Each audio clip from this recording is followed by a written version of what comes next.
लड़के ने अपनी माँ से कहा कि वह अपना हाथ पट्टी में डालें, लेकिन इससे उसकी बुनाई की दक्षता कम हो गई। फिर भी वह निराश नहीं हुआ, क्योंकि लंबे समय तक बुनाई करने से उसकी माँ के हाथों में बीमारी हो गई थी। इसलिए एक विचारशील बच्चे के रूप में उसने कभी भी उसकी परेशानी को कम करने के तरीके खोजने बंद नहीं किए। एक दिन एक साइकिल की चेन गिर गई। एक आदमी ने जंग लगी चेन को वापस जगह पर लगाया और धीरे से पैडल को धक्का दिया। जब उसने पहियों को घूमते देखा तो उसके मन में एक विचार आया। कई दिनों की मेहनत के बाद उसने एक करघे का पहला प्रोटोटाइप बनाया। उसके आसपास के लोग उसकी अजीबोगरीब सोच पर हंस पड़े। यहाँ तक कि उसके माता पिता ने भी उसे वयस्क मामलों पर ध्यान केंद्रित करने के लिए कहा, जैसे शादी करना और परिवार शुरू करना। उनका मानना था कि एक पत्नी उसकी माँ की बुनाई में मदद कर सकती है। शादी ने मीठी खुशी लाई और आदमी करघे के बारे में भूल गया। लेकिन एक दिन उसकी पत्नी के हाथ कमजोर हो गए। तभी उसे एहसास हुआ कि वह भी उसकी माँ की तरह बीमार हो सकती है। इसलिए वह आदमी करघे पर काम करने के लिए लौट आया। इस बार उसके साथ कोई था जो उसका समर्थन कर रहा था। कई महीनों के बाद करघे का खुरदरा संस्करण तैयार था। उसने गर्व से अपने परिवार को इस बड़े पल का गवाह बनने के लिए बुलाया। लेकिन अचानक मोटर फट गई। उसने उस मोटर को खरीदने के लिए ऊंची ब्याज दर पर पैसे उधार लिए थे। उसे उम्मीद थी कि करघा उसे कर्ज चुकाने में मदद करेगा। अब उधारदाता ने उनके घर को लेने की धमकी दी। उसके पिता ने उसे नीचा दिखाया और यहाँ तक कि उसकी प्यारी माँ भी महसूस करती थी निराश।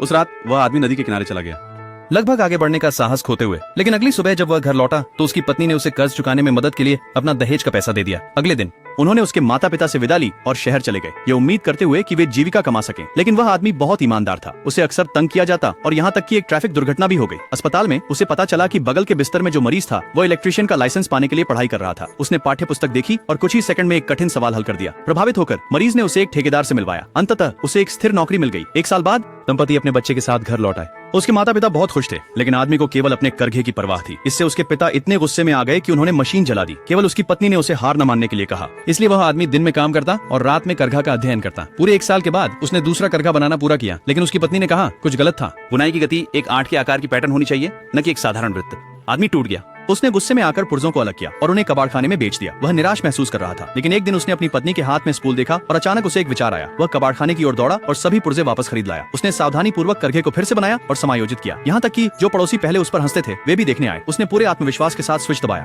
कुछ नहीं हुआ। सौभाग्य से यह सिर्फ एक पुरानी तार थी। उसने इसे जल्दी से ठीक कर दिया। जैसे ही करघा सुचारू रूप से चला, भारत में हाथ से बुनाई का युग अंततः समाप्त हो गया।